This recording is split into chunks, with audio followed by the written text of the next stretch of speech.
Welcome to Wholesaling Around the World with RJ Bates III, the Florida edition. Now, we're going to kick this series off with Florida because it is one of my most favorite states to wholesale in. It's also been one of the highest volume states here for titanium investments. We've done deals all the way down in the Keys, up to Jacksonville, and all the way over to Pensacola, and everywhere in between. But there are some things that you need to know about wholesaling in Florida, and we're going to cover that today, as well as giving you guys some resources if you plan on wholesaling in the state of Florida. Now, we'll start with, why would Florida be such a great state to wholesale in? Well, it ranks third in population in the United States, with just north of 23 million people in the state. So just based off of that alone, you have plenty of opportunity in the state of Florida. Now, there are many different types of markets in the state of Florida. I mentioned a couple of them: Pensacola, Jacksonville, Tallahassee. Now, the price points here in these markets are not super high. And honestly, like a place like Jacksonville, where we've done a significant amount of volume, it's relatively low. And it's one of those markets where you have to be very careful with your underwriting. You want to make sure that if you're underwriting it for a rental property, you're still able to give yourself equity for the end buyer, but also looking at the as-is comps. I would compare Jacksonville to a market like a Kansas City or St. Louis, or even like an Indianapolis, Indiana, where it's very important that not only are you getting yourself a good deal from the after repair value, but looking at those listed as is comps. Now, you also have markets like Miami, Tampa, Orlando, where the price points can be higher in some of the locations there. You also have lower price points properties in those cities as well. It's very similar to like a Dallas, Texas, or Houston, Texas. Now, there's a lot to learn in these different cities, but overall, Florida is a great place for you to do marketing in the entire state because there are tons of end buyers. This is what makes Florida great to wholesale in. If you do get a good deal on your hands, more often than not, you're going to be able to find an end buyer, even in the rural locations throughout the state. Now, I mentioned the bigger cities because, well, you guys are going to know those places. But we've done tons of deals that, honestly, when the leads came in, up until that point, I had never heard of those cities. One of the things that's going to happen inside of Florida, unlike the majority of states, is that you're going to have different property types. One of the things that we've done very successfully here is wholesale manufactured homes on owned land in the state of Florida.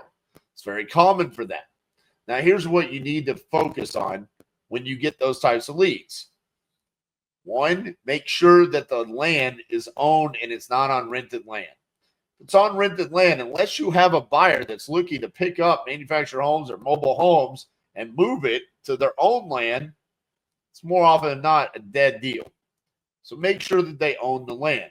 Second, when you're comping, make sure that you're comping that to an actual manufactured home and pay attention to the year built.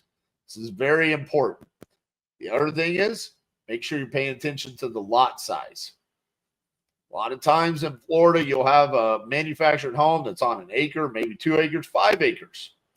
It's very important that you're giving the correct amount of value to the land that comes along with that manufactured home.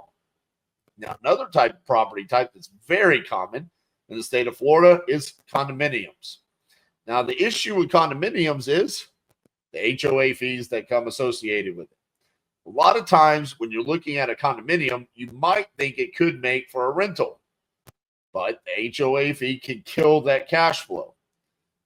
When you're comping and underwriting, what I like to do when I'm comping and underwriting condominiums is narrow down my distance as low as possible. A lot of times when I'm comping, I'll start with a 1/4 mile radius. But if I have a condominium, I'm actually going to narrow it down to 0.1 and try to only comp with the condominiums in the exact same building or facilities as that's our subject property. This is very important because you want to make sure that you have a full grasp of what the exact same condominiums are selling for. Now, we have had successful closings on condominiums, and we've actually had some brutal losses on wholesaling condominiums. I recommend that if you're new and you're actually getting to pick your leads like you would off of a place like Speed to Lead, and you would know the property type before purchasing the lead, avoid condominiums. There's just sort of subtle little nuances that come along with wholesaling them. Like, for example, we have an episode on, oh, that's effing adorable, where we lost the deal because in the HOA bylaws, all of the owners inside of that complex had first right of refusal on any offer that was accepted on any units. And so the day before closing, another owner came in and said, I'll match their offer, and stole the deal from us, and we lost our assignment fee.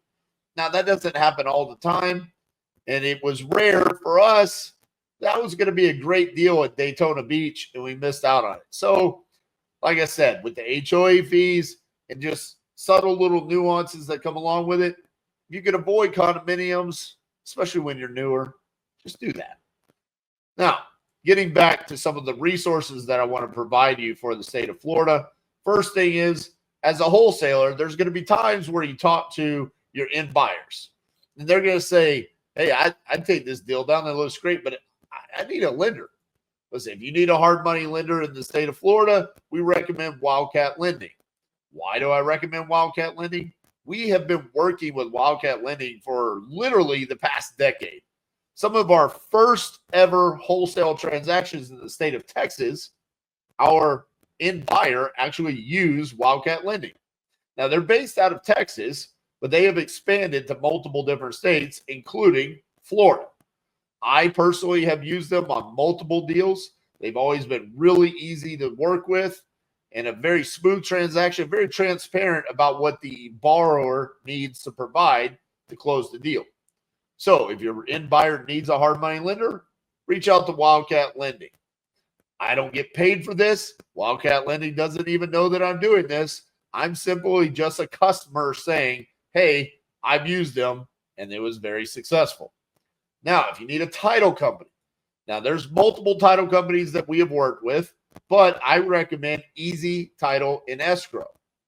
The reason why I recommend them is because not only is Easy Title and Escrow a title company in the state of Florida, but they can also be your transaction coordinator. Now, the reason why you need a transaction coordinator is because a lot of times the title company doesn't care about your transaction as much as you do, and things can get dropped. And then time kills all deals. With Easy Title and Escrow, not only are they your title company, but they can also be your transaction coordinator. Make sure that nothing falls through the cracks. And when you have those difficult title issues, they know how to solve them. This is David Old's company. Reach out to them at Easy Title and Escrow. Now, going back to Florida and just my overall feeling about the state, there are a couple of concerns right now. Last year, they got hammered by the hurricanes, and it caused a significant amount of damage. That being said, there are quite a few of homeowners that have physically distressed properties. Whether they filed an insurance claim or maybe they didn't have the right type of insurance, this is causing issues. There are flood damaged properties, there's hurricane damaged properties, and what's happening now is that there are concerns coming into this year's hurricane season, and the market is kind of softened a little bit. I wouldn't say Florida is as aggressively, or I guess the buyers aren't as aggressive as they used to be because of what happened in the past several months in the state of Florida. So moving into this year, there are concerns there with what's going to happen with some, especially some of the higher end properties and some of the locations that were most directly impacted by the hurricanes. Tampa being one of those, further south from Tampa, looking at the St. Petersburg, Sarasota, Fort Myers, Cape Coral. These places have been hammered over the past couple of years with storm damage, and we are seeing some signs of softening of the market. And then just also people wanting to move out of Florida because they're kind of tired of dealing with the hurricane seasons. I even have a video where I talked to a motivated seller live, and I didn't know it was going to be as an emotional of a conversation as it was, but he was very emotionally distressed. And that's one of many examples that we have from kind of the seller's feelings in, say, Florida, which one, we do want motivated sellers, but that's just kind of a consensus there. So as good of a state as Florida is, I don't think it's as great of a spot as it was a couple of years ago. I would say right now, Florida still ranks in my top 10, but maybe not my top 5, just due to some of the locations that we've done deals, like the Tampa area. Tampa has been a really good market, and just the surrounding areas of Tampa. I don't feel the same as I did a year or two ago about the Tampa area. That being said, places like Jacksonville, I don't really think are as impacted by the hurricanes as Tampa. Places like the Pensacola and Tallahassee's, Panama City, lower end markets, especially for the state of Florida, doing really just fine. I know Tallahassee was impacted by the hurricanes, but because of the price point, I don't think it's as serious of an impact because we still have the cash flow possibilities in those markets. So some of this is just my personal feelings and also just our experience with talking to sellers and buyers in these locations. That's what you guys are here for. So like I said, Florida still ranks in the top 10 for wholesaling for me. Overall, I would never pass on a lead in Florida, whereas other states, which we'll get to in this series, I would absolutely pass on, right? I'm not going to feel as good about a California or a Utah or a Washington State as I would a Florida lead. So for me, it's always going to be one of my favorite markets unless something drastically changes.